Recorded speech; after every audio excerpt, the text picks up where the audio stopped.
Hey, it's your girl, Miss Amina, and welcome to Faith Podcast, your one-stop shop for a weekly faith boost, a good conversation, and a good laugh. I'm so excited, guys, to be back for season 3 of this podcast. I'm even more excited about what God is doing in this ministry. This is indeed a ministry that the Lord has entrusted to me, and I have absolutely no intentions of laying it down until He tells me to do so. I take this very seriously. This is not just something I'm doing. This is not something I'm doing just to keep busy, but I'm doing it as unto the Lord. And it's a ministry tool that the Lord is using to draw souls to Christ one episode at a time. So with that said, I'm so excited about my first guest. We've been in the same circle a few times, and I've been watching this young man on social media, and he is just absolutely amazing. All that he's doing for his city, all that he's doing for his community, and all that he's doing for the kingdom of God. This young man is a pastor, motivational speaker, nonprofit founder, dedicated youth and community activist, and esteemed mentor and community leader.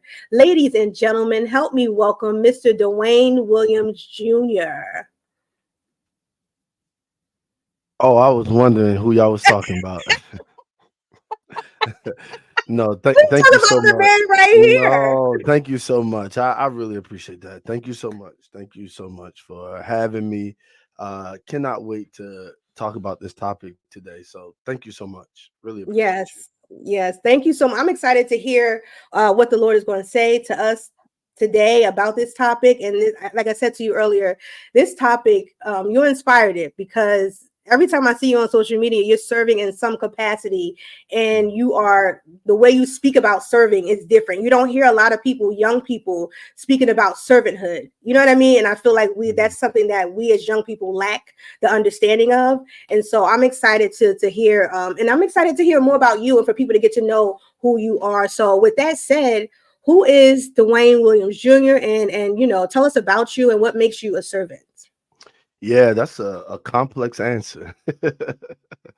I'm a person who has a great deal of flaws, but my flaws have taught me lessons. And in those lessons, I've grown from previous failures or letdowns or disappointments that I had within myself.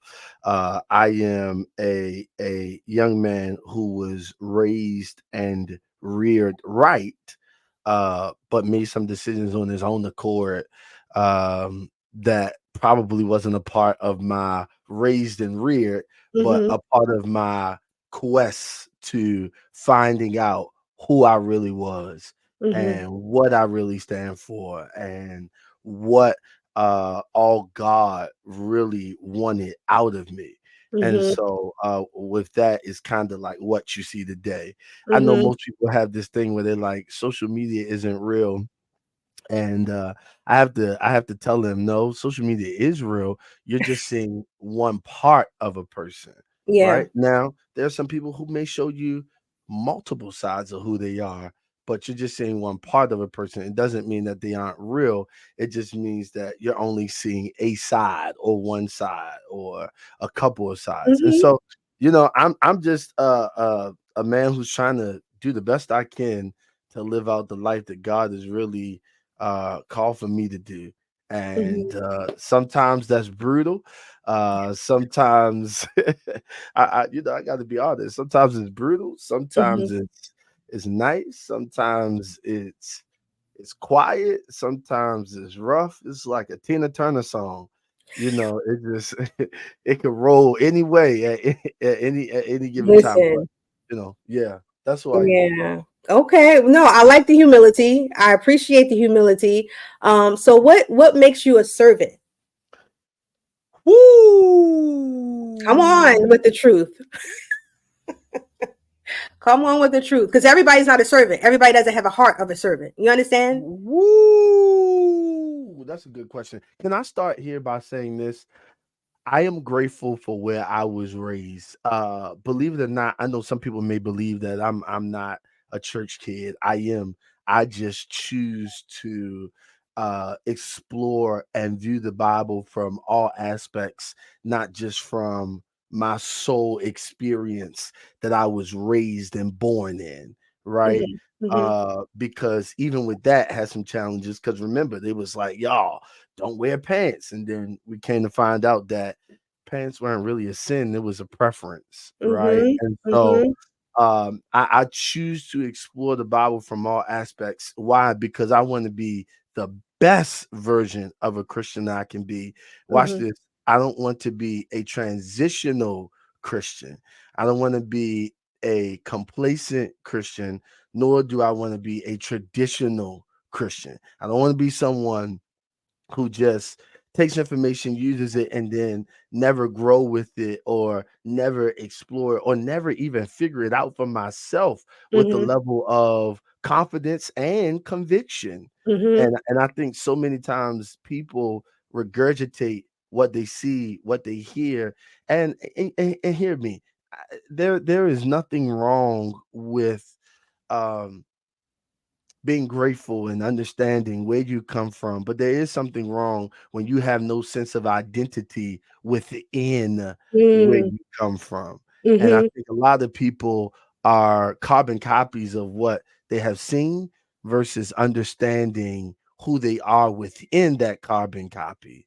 You know what I Mm. mean? And Mhm. so I choose to be that individual. Find out who you are within the traditions. Find out who you are within the confines of the Bible, and then God could use you and Mhm. execute you in the earth the way He deems fit. But He can't do it if Mhm. you copying, or if you, Your you know, own you individuality. your Your own. own individuality. And let me add a cliff note there. I think that we shun upon people who have their own individuality as people who are wanting to be themselves, wanting we Mhm. say so many things. I could really go in my head and talk about all of the things that people that I know for a fact that people have called me at one Mm. point in time in my life.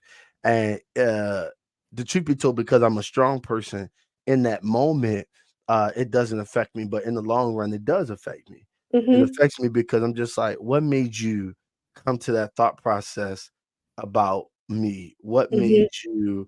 What made you look at me that way? So when you talk about servitude and how I got into it, my home church where I was born and raised, Faith Tabernacle Church, under the leadership of the late great R.G. Hardy. He is my only spiritual father, and I say that publicly because some of us with spiritual fathers, like we Mhm. out our underwear. I think it is okay to have Mhm. a solid pastor, Yeah. whether it be male or female, whether it be man or woman. You can have a solid pastor. You can respect that pastor. You can love that pastor. But some of us, we change spiritual fathers every Yeah. time we change your organization. Mhm. And I just believe the person who reared you, the person Yeah. who gave it to you, the person who pushed you in it, should always have that title, no matter what you guys go through, or even disagreements. Because here's the truth: biologically, we would disagree with our mothers and fathers. That doesn't mean we change them. And don't talk to him either. That doesn't mean we change them because That's we're in right. a disagreement. Now they're That's still our good. father, they're That's still our good. mother. We just don't agree on this topic. We I don't agree agree. on that topic. And so my servitude started there. My Mhm. home church was very instrumental in making sure that the young people Mhm. had a strong foundation in servitude. I hear so many people talk about, yeah, before I got the mic, I had to take out trash, and before I got the mic, no, no, no. My church lived that thing. And hear me.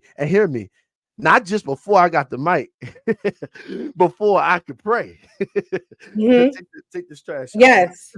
Yes. Before, like, they had us serving, and I ain't talking about we served for a year and got the mic. No, I'm talking about it was for some time before Mhm. we got the mic. And hear Mhm. me, and I'm not saying that is the only avenue to Right. show if someone is qualified Right. to be used by God. That's not what I'm saying. What I am Mhm. saying is that is the process in which I came up under, the process in which I was reared under. So it created an appetite for the future. So Mhm. most of what people see now was a fixation in the past that Mhm. became an appetite in the future. And Mhm. because it became an appetite in the future, I didn't lose hold of it. I kept moving in that appetite because I was like, wow, it's something great to know that maybe today I got $100,000 and this person don't, that I can bless them. Watch Yeah. this.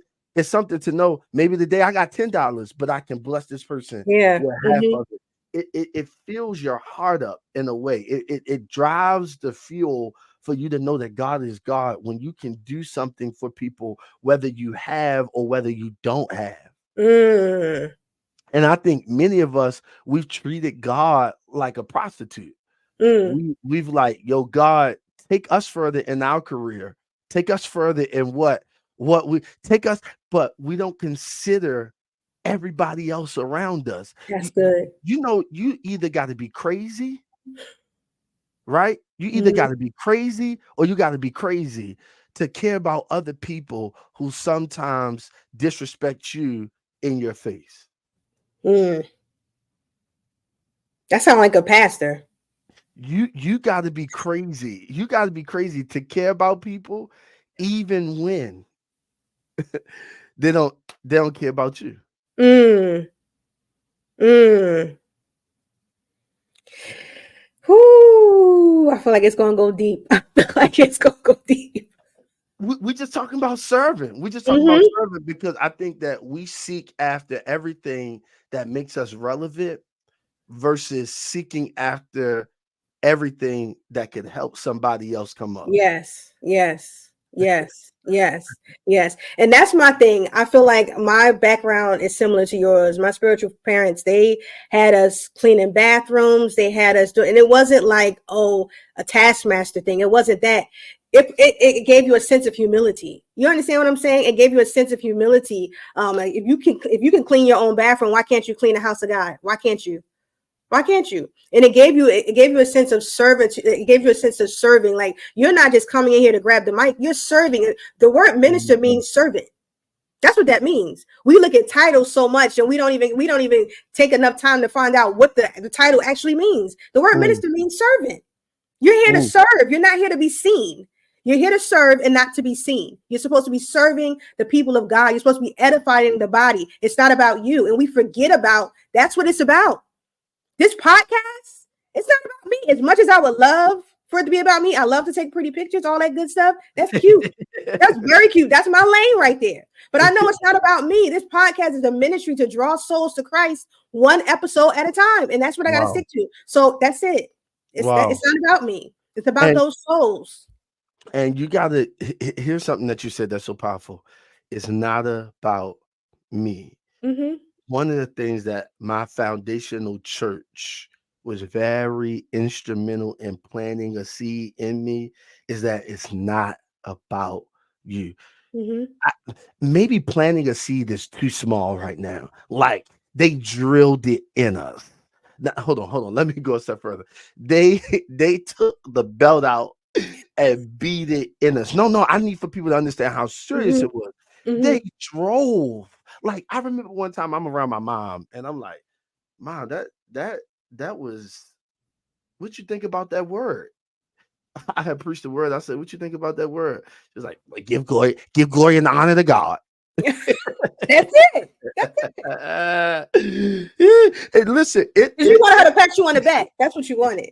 I just wanted a little affirmation, Mm-hmm. which nothing is wrong with that. But man, it wasn't until I like moved on from my home church and I had to explore uh the calling of God that God had for me in other places that people was like, "Oh, you did a great job, Minister Duane or Pastor Duane," and I was like, "What?" Because man, that wasn't coming from my home church. Like Ah. you just had to know you did a good job and you moved on. But what it did was it built a level of strength within me that I now hear me because stuff will go viral and I'm okay with it, Mm-hmm. saying what I say. I'm okay with affirmation, but we've become a world that's just so filled up off of affirmation that we have no strength about ourselves that even if no one affirms us, we can't be confident within ourselves. Mm-hmm. We look for affirmation after everything. We score one touchdown. After you did it good. Nah, like come back, go get another one. Mm-hmm. you, Mm-hmm. you know what I mean? Like Mm-hmm. Oh, you did good. Well, no, come back, go get another. We look for affirmation around every corner, and I'm not saying it's a bad thing. What I'm saying Yeah. is I was just reared and raised a little differently, and so some of that still resides within me, and Yeah. I'm learning how to maneuver in a culture that is very self-seeking, Mm. very, very about ourselves. And this has nothing to do with specific generations, meaning like the G or the X or the baby boom. This is we Oh yeah. all, It's yeah, everybody. we all are incorporated in this. Yeah, yeah. Yes. I feel like it's the generation we live in, the times we live in. And social media has a big part to play in that affirmation piece where we're just looking for a pat on the back. But you have to know first of all, you have to be secure in Christ. Know who you are, know what you've been called to do. If nobody like a picture, if nobody clap for you, if nobody tells you great job, great word, it Lord, did I do a good job? And we have to train ourselves. It's kind of like we have to just rebuild ourselves or change our minds. Okay, listen, if nobody claps for me, if nobody tells me I did a good job, God, I'm going to serve you with my whole heart. If nobody pulls me up to preach, that's okay. I'm a preach to these four walls. I'm a preach to the people in my job according to how your spirit tell me to move. I have to be secure within myself to know who I am and what you've called me to do. Not looking for affirmation from people, not looking for, because the same people who applaud you will be the same people who curse you. So we can't even Mhm. rely on that. We can't Yeah, rely on that. But we sure. have to, it comes with humility, knowing like, listen, I've been called to serve. Jesus ain't come here to listen. And this is how I see it. When Jesus was walking the earth, he was a rock star. He had so many haters, but he was a rock star. People who knew him here and afar, they knew him, And I feel like they loved him, but they cursed him, like within the same 24 hours. And Are here's you the kidding crazy me? part. Here's the crazy part. But why did they know him? They knew him because of his works, His service. He came his to service. serve. They knew him because of his works. Some of us, we like to be known for some of the most simplest things and have no works to follow it. And what I mean by works is he showed up, he healed the blind man. He showed up, he cured a woman with the issue of blood. He showed up, he fed multitudes. And we have countless of activities of Jesus in the Bible showing us his works, not his preaching, not how well he gathered the That's saints good. for his service, but how much works he did for people who really needed his father. And I think some of our European culture versus our spiritual culture, we wrestle with how do we articulate that within the earth and how do we manifest that within the earth, because either we are too one-sided on this side or too one-sided on this side. And it's hard, because I know we don't like this word, it's hard for us to find a balance in how do we represent Christ in the earth from multiple different spaces and lanes. And Mhm, then we get a little arrogant within ourselves because, well, that's not what I do. Well, learn how to do it. Find mhm, somebody within your congregation that can do it.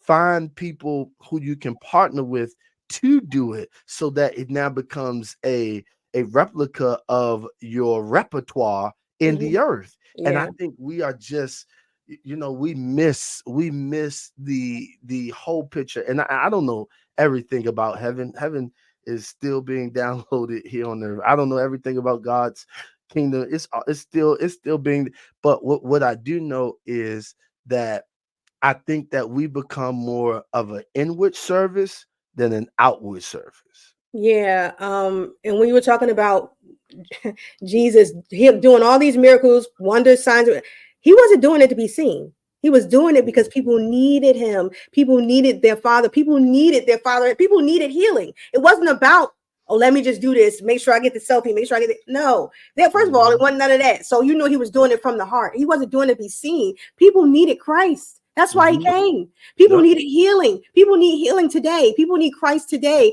People need what we have. You know what I mean? People need what we have to say. People need the word that we have hidden in our hearts. So it has to be about somebody else other than ourselves. It has to be. Mm. Mm. You're saying something so major about people needing it. Let me ask you a question. Your gas tank is on E. Do you keep going or do you stop to get gas?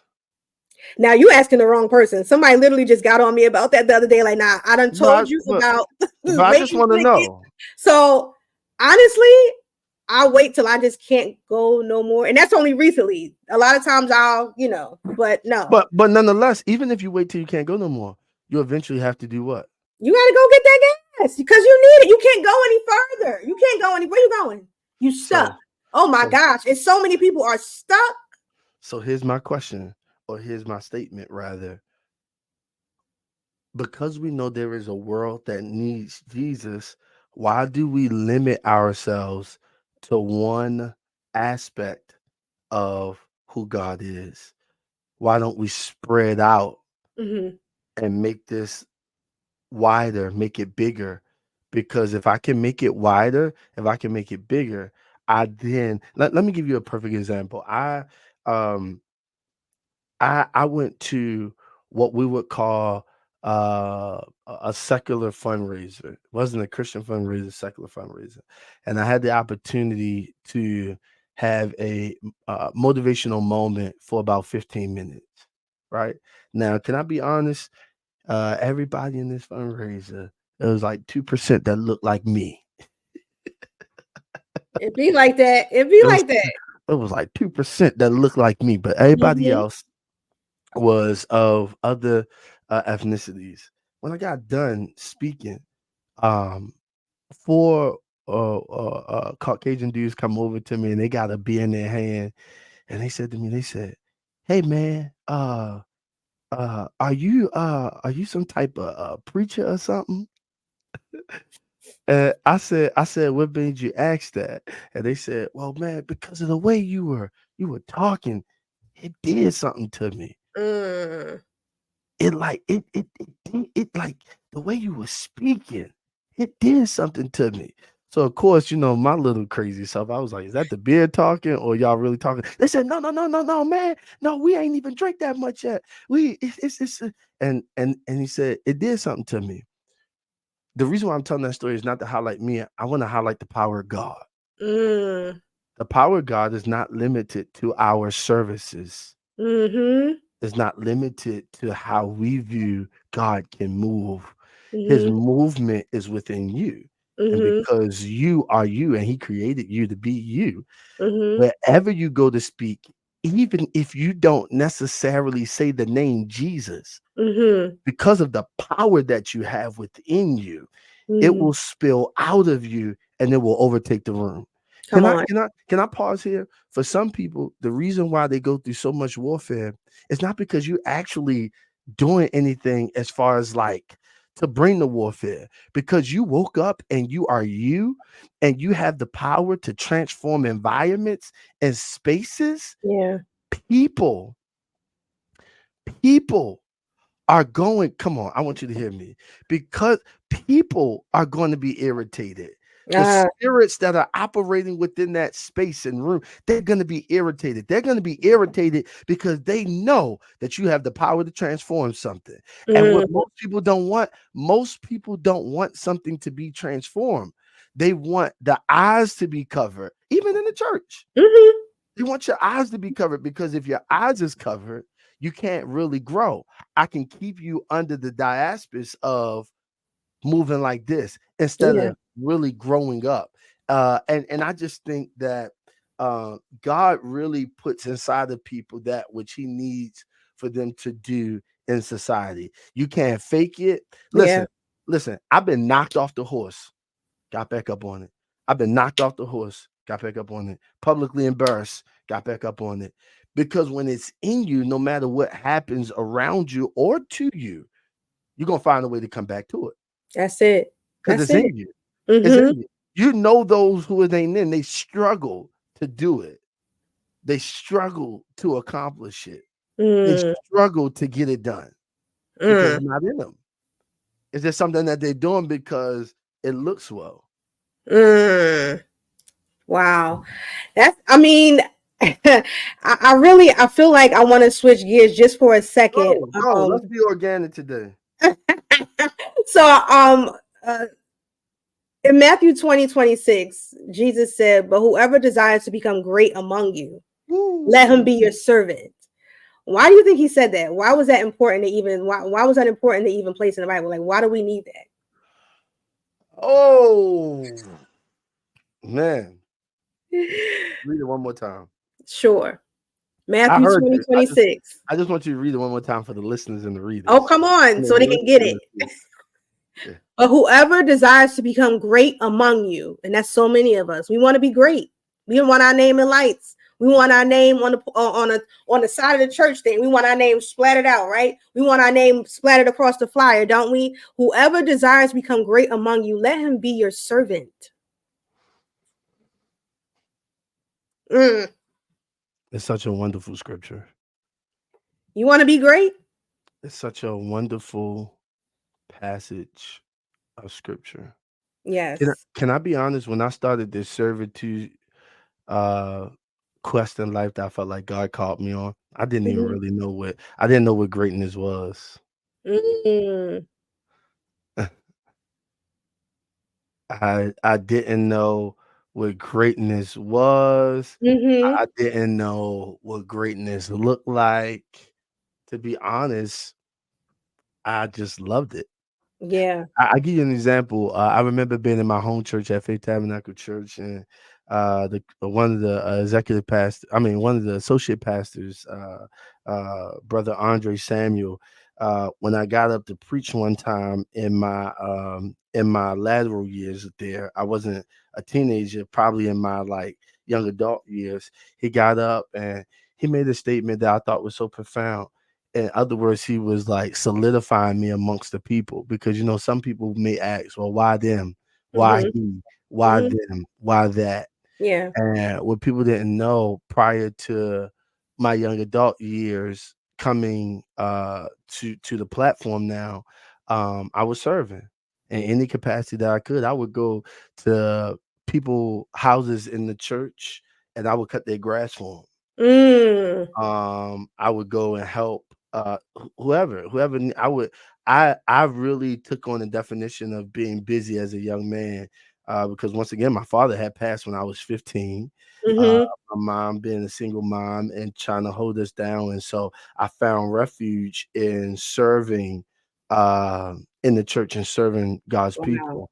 And hear Wow. me, I didn't even have all the articulation for it. Like I have the articulation now Right. because my mind is mature. But at that time, I didn't have the articulation. I didn't even know what the heck I was doing. It was just from a genuine place. And Yeah. so that scripture is so amazing to me because the truth is, um, I wasn't even trying to be great. Mm. But then I had to realize something. God does call people to be great. How about that? And so the challenge or the quest becomes in this is like, hey, if you're going to be great, then you have to learn from somewhere. You have Mm. to serve somewhere. You have to dig your feet and plow the ground somewhere. I remember Mm. when I started in motivational speaking. Yeah, I had experience in preaching in church, but to be honest with you, was my experience was me sitting under a woman by the name of Capri Smith. I was working as a police officer at the time. I was young.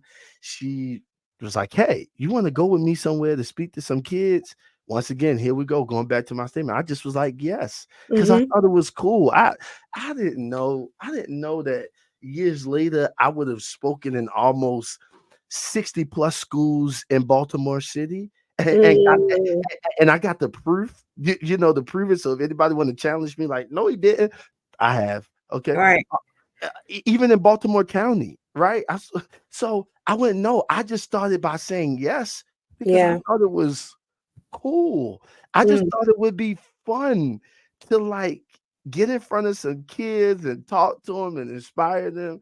I didn't know that it would turn into all the rest of this. It wasn't until I started maturing that I was and started getting around the right mentors, and I Mm. realized like, oh snap, this is what this is. Yeah. This is so then it started to come together for me. I was like, oh God, this is what greatness is. This Ah. is what This is what you were developing me for. Mm.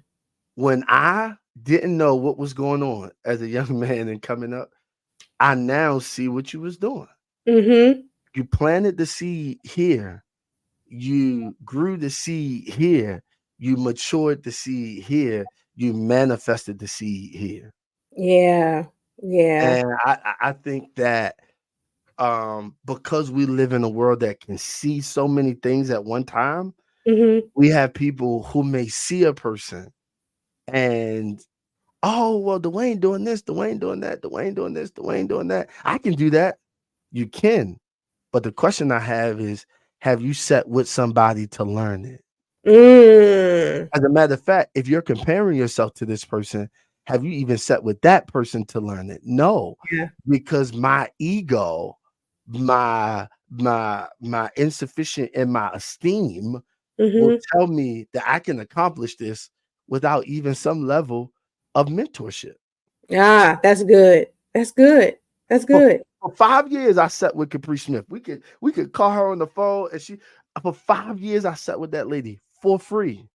Now, she's like a big sister to me, her and her husband, and every now and again, they hook me up with some gas money or something, right? But when I sat with her for 5 years, I showed up on time, Mm-hmm. in place, Mm-hmm. working hard, Mm-hmm. giving all that I got, and there Oh, was you not got. and there was not a coin associated to it. This generation, if there's no coin associated to it, I'm not doing it. And so then they wonder sometimes why they're struggling to get to greatness. It's Mm-hmm. because your motive for what you do That's is it. only associated to how much you can just solely bring yourself up, but not the good of the entire mankind. Yeah. So when we Yeah. look at Jesus serving, he served for the entire good of mankind, not Yeah. just for himself. Yeah, I can remember at my former church under my spiritual parents. I can remember I loved it was something about prayer that captivated me, still does. Being in the presence of God, being able to call on God, that's a privilege. And so I can remember I was a babe in Christ and I would pray to myself and I would say, God, I would listen to other people. I'm like, God, I can't pray like that. Don't ask me to pray. And every time we meet, we had 8 o'clock prayer, 8 in the morning. We would come in and have intercessory prayer, 8 o'clock on Sunday morning. And I would just pray, God, I can't pray like that. Please don't. They would Mm, be like, Amina, can you pray? I'm like, are you kidding? And I went from that to I'm the first person there on Sunday morning going in praying over the seats, praying just you know what I mean. And it wasn't I was there every Sunday faithfully praying intercessory prayer. And other people coming. It wasn't because let somebody see me. This is where I belong. I belong on the wall. Be in your place. Stay there. You know what I mean? And it wasn't to be seen because this is where God has called me. He's called me to be a prayer warrior. He's called me to intercede on behalf of others, not mm, me, others. People that souls that are coming in yeah. souls that are coming in heavy, that they won't leave the same. The Bible says the effectual fervent prayer of a righteous man availeth much. Once I understood that, I belong on the wall. I'm not leaving this wall. You ain't got to pay me to come in here at 8 o'clock on Sunday to pray. What you paying me for? This is my position. This is my call. This is what I'm supposed to be. And so that leads me to my next question, and what you were talking about. Why do you think people in general, and even the people of God, they disregard service as a high call? We disregard it. I'm not coming. You're not paying me. You're not gonna post it. I'm not doing it. No, thank you. It's an ugly assignment. It's an ugly assignment. Ha- And be have very you have you ever been have you ever been slapped in your face and then told, all right, now go back out there and smile, right? And maybe you haven't, maybe you have, but that's what servitude is. yeah, Servitude is if I show up to feed the multitudes, I might have somebody from the community tell me that you ain't doing nothing. This bull crap. Y'all ain't really doing nothing, right? I hmm gotta eat that and then come back and serve again. that part. It's one of the most ugliest jobs uh within our confine. It's ugly. because you don't get served when you served. Like, it's Mm, nice to be called to preach because somebody gonna open up your car door when you get to the church.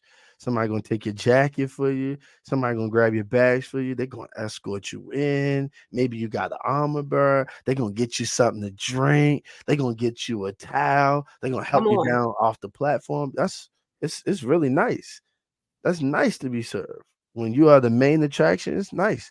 But when you're not the main attraction, it's one of the most ugliest jobs in the Mm, world because you're liable to get spit on, thrown dirt on. You're liable to get a lot of different things that happen to you, but you still got to go back out there and smile. keep serving. You got to keep serving. And I Keep think, serving. and I think a lot of people have servitude um all wrong because some people take a badge of honor. I serve my pastor. That's nice, but what kind of heart do you do it from? Mm-hmm. Mm-hmm. Oh, I go everywhere with my pastor. Do you go everywhere with your pastor because you don't want them to see that you're not there, Mm-hmm. and you don't want them to say nothing or preach on you the following week because you didn't show up? Or are you doing it out the kindness of your heart? Watch this. Watch this. I drove to Philadelphia for probably like the last couple years, at least 2 years, maybe a little bit more. And love my current pastor. Shout out to Bishop elect Brian Knight. Uh, but I wasn't getting paid to drive up there. Mm-hmm. That's an hour and 45 up and an hour and 45 back. I loved I love serving. I love what he's trying to build. Mm, I love what he's trying to do. And that has always been my staple in life.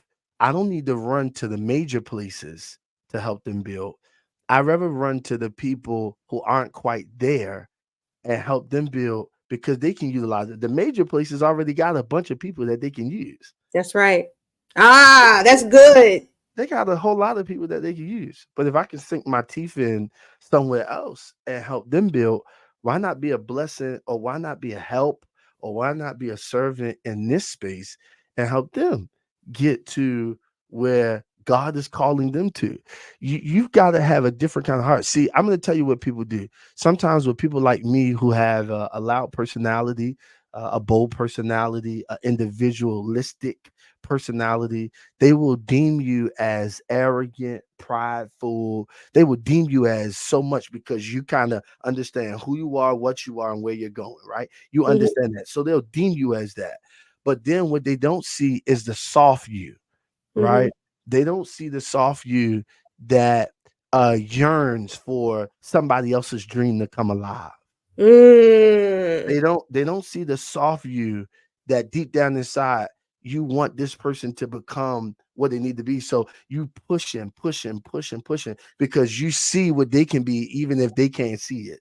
yeah. Right? Yeah. They don't see that person. They don't see that person that may cry in the background because they're frustrated with purpose and frustrated with really what God has put in their hands, right? They don't see the person who's frustrated with both. Watch this, the lies that's been told on them Mm, and the truths that's been told on them, right? Like they don't and so I think what happens to a lot of people is they don't get to know who people are before they start projecting. They project before they get to know. I'm gonna give you an example. When I was going through a process where I was yes, applying for jobs in the church, um, I would apply for jobs in our cultural church, the black mm, church, and they would be concerned with my skill set. They love the skill set. mm. When I would apply for jobs in kind of the Caucasian space or the multicultural space, I would have one-on-ones with those pastors and they would say, "What's your story?" And for the life of me, I'm coming from Baltimore, Maryland, born, raised, bred it. I'm like, why these jokers keep asking me what my story is? What you want to know? And I realized Right. why they was asking it. They was asking, "What's your story?" because they wanted to know who you were. They Yeah. read your resume. They knew that you were skilled. They want to know what your story. Because if I can find out what your story, I understand now why you think the way you think. I Mm, understand now why you move the way you move. I understand now why you do what you do. And I think we don't have enough people finding out people's stories. We just mm, have enough people listening to people without finding out the story. Because we love one-sided stories. We don't love two-sided. We love one side. right. We see it on social media. Mm-hmm. And I'm not even trying to be funny in saying this, but a woman did a 10-minute, 52-part series on a relationship that none of us was privy to. I didn't watch it, but I was like, "What's going on? It looks too complicated. I don't want to watch." 52 parts. And for me, I'm not saying what she said was false. I'm saying, Mhm. but what is that any concern of ours? Because Right. that was your life and you chose to walk that life out. And so we love something that projects our narrative Mm. versus coming to the truth of something. So yeah. Wow. Yeah, I know what you're talking about. I didn't take a look at it, but no, I wholeheartedly agree. I want to as we come to a close, I want to ask you just about and pertains to servanthood. What are and these are personal, what are the benefits that you've seen as far as servanthood, and what lessons have you learned while serving others? Because you've been That's serving a long time. I mean, you're young, but you've been serving a long time. Yeah, I got a big sister, right? I was around her and her boyfriend. Tell you this quick story, and I said to them, we was hanging out eating, and I said to them, I said, "Man, I'm like a young OG in the game." And her boyfriend was like, "Man, you ain't no young OG." She was like, "No, no, no. Listen to what he said, because what he's saying is right. Listen to what he's Mhm, saying. mhm. While he may be young, he been doing this for a very long time." Yep. And he stopped and he thought and he was like, "Oh dang, you might be right." Right? This is the one thing that I will tell you because you said what is the benefit of serving? Mhm. The benefit of serving is you get to help other people. Yeah. The That's it. the the benefit of serving, watch this, is that God will smile on you Mm, even when the world frowns at you. come on. I want listen, you ain't gotta say no more. That's God, man, I'm getting choked up here because mm, God will smile on you yes. even when the world frowns at you. And the reason why he's smiling on you, while even if you did something that was true that they said you did or false, the reason why he's still smiling because he knows your heart, not people. Mhm. People only operate off of perspective Mhm. and what they think is intention. But God really knows your heart. He knows why you maneuvered like that. He knows why you did what you did. He understands, but people will never see it, or nor will they ever come to a place to try to find out. So the benefit of serving is God smiles on you while the world frowns at you. Mm, The problem with us is we can't handle the world frowning at us because our shoulders are not big enough to handle the world frowning on us because we would rather be accepted by the world than to be at odds with the world. mm, And I say that from not like, hey, walk around. No, I say that from when God really smiles on you, mhm. you're able to handle what the world throws at you. That's why I'm be honest. That's why I don't like people who can't live by a right and wrong status. Yeah. Sometimes now it's good to be neutral when it comes to figuring out the situation. But sometimes those neutral people scare me because I feel like a lot of neutral people will only want to be neutral because they don't want to make certain people upset, and it allows for them to keep a level of access because people never know the real truth about what they think. Mhm. Mm. Because if I know you don't like that, well, I might not invite you back to my church. Right. If Right. I know you're not if I know you don't like that, I might not invite you back to my conference. So as a caveat, I'll be neutral so that way I can Mhm. still get my invites, still do what I do. Yeah. And I just think servitude, God smiles on you. Yeah. Yeah. God, God smiles on you in a different way, right? God has Mm-hmm. enough people preaching the word of God. It's a lot of people, from ministers to elders to deacons to bishops to pastors to apostles to prophets, all these titles. We got enough people preaching the gospel. We don't have enough people serving. That's right. That's And right. servitude is not considered a service. That's just an act of worship. Mm-hmm. That's an act of praise. Servitude has to be beyond yourself. Mm-hmm. Yeah. Yeah. Yeah. God smiles on that. When you driving in your car and you know that a homeless man might be faking or a homeless woman might be faking and you still give them $1 or $5, God smiles on it because he understands you gave that to them from the external appearance. You didn't know what the internal was. You just gave it to him because you wanted to be a blessing because Yeah. you remember where you came from. You remember what it was like to struggle. So you don't want nobody else. God smiles on that. And then I'm gonna be Mm. honest, and I believe that God also pushes back the hand of the enemy from trying to attack you at times. Some attacks are needed because it's for your development, it's for your Mm-hmm. growth. But sometimes I believe that God push back the hand of the enemy in certain attacks because he knows that your heart is truly to serve. My gosh. I love that. That's I mean, that alone right there. That alone right there. I need the second part to your question because I don't want to drop the Yeah, second yeah, part. yeah, yeah. Yeah. What lessons have you learned? I think that coincides with what you were saying. Like, what Yeah. lessons have you learned while serving others? I think you kind of answered it I right answered there. it. Okay, okay. Because I mean, because the lessons that I have learned, I've learned lessons of humility. Yes. Today you can be up, tomorrow you can be down. Mm-hmm. I've gone through those seasons. Mm-hmm. Uh, Today you can be here, tomorrow you cannot be here. And one of the greatest lessons that I learned in serving is that sometimes the enemy wants to confuse people, and his confusion is not just done through strong demonic attacks. That's one avenue. Sometimes he uses the most simplest things to bring people to a place of destruction. Your servitude helps them to reassure them that there is a God somewhere. Yes. And that's what most people don't realize. I want to be used as a reassurance. Yes.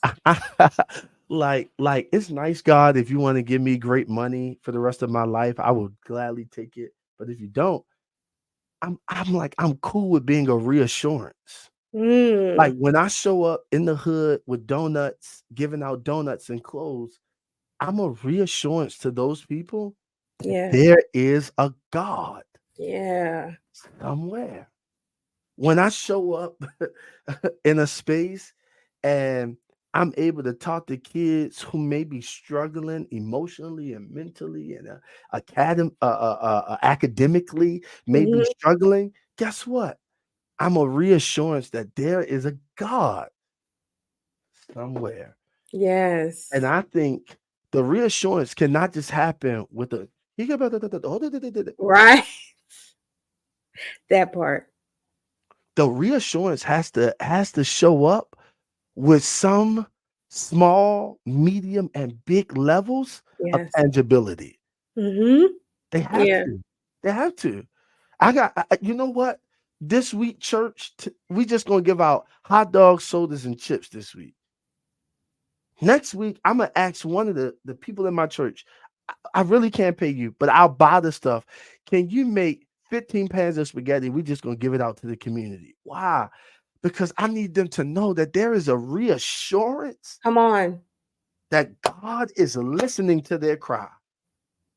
I may not have all the resources right now. I may not have everything that the community needs right now. I'm a piece of the puzzle. And because I'm a piece of the puzzle, I'm going to show up and just make sure that you know that God is listening to you. And Mm. when you show up, to the reassurance, not only am I reassuring you with this act of tangibility, I'm going to pray for you if you want it. I'm going to speak into your life if the Lord begins to speak to me. I'm not just going to Yeah. prophesy to you because I feel like this is a green light to do it. No, no, no. When the Lord speaks to me, I'm going to speak to you because now I want to deepen that reassurance Yes. that there is a God somewhere listening to you, and he is waiting on you to come see about who he really is, not what you heard in the past, not what, but what you see is a reassurance. Listen, I wholeheartedly agree with that, because what's the point of us coming together every Sunday in church and we hear the same people all the time, and there's a community around. Yeah. They don't even hear the words, but they want to see God. They want Yeah. to see God. They Hmm. tired of hearing what you got to say. They want to see God. Where is he? And so Yeah. I wholeheartedly agree with what you're saying. Um, Before we close out, this has been a blessing. You have been a blessing today and behind the scenes. You've been a blessing. So I just want to say thank you, Pastor Duane. You've been a blessing, not only to me, but to people I know. I'm so grateful, because I told you this was my first time back and I was so nervous, but you helped me out. You made me so comfortable, and I'm so grateful. I asked this question of every guest that's on Faith to Faith podcast, at the end of every show. What does faith in Jesus mean and look like to you? What does faith in Jesus mean and look like to you? Real quick, it's unseen, it's unbelievable, it's doable, it's ground shaking. It's new every day. Uh, and I say all of those things because faith is the um is this thing that even when you can't see it, Yes. it's on the way. Mm, And it is all of those things because when our human nature begins to kick up over top of our spiritual nature, because let's be honest, it happens, and we can't see certain things. It is when your spirit jumps back into the gear that it needs to be in, that spiritual gear, that God gear. Your faith shoots right back up, right? yes. And you like, no, no, no, no, I can do this. That faith speaks to doubt, it speaks to fear. So it's unseen, it's unbelievable, it's untapped into, but it's doable because you know that God can do it for you. That's what it is to me. I love it. Thank you. Again, I really am so encouraged by this episode. I'm encouraged by everything that the Lord has shared with us today. I'm encouraged by your walk. I'm encouraged by just you being a young man's servant. So I just want to openly say thank you, Duane. Thank you for taking the time out. You didn't have to do this. I'm no big name person. Please.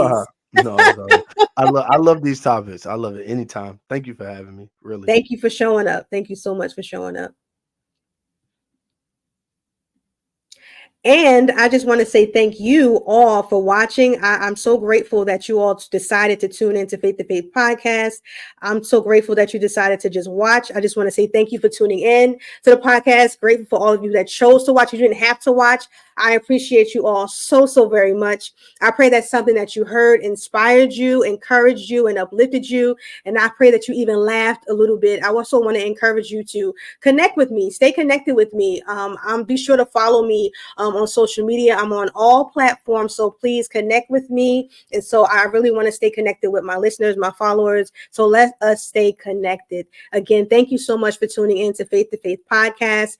Be sure to check us out next week. You don't want to miss our next guest. She is amazing. Till then, be blessed and keep the faith.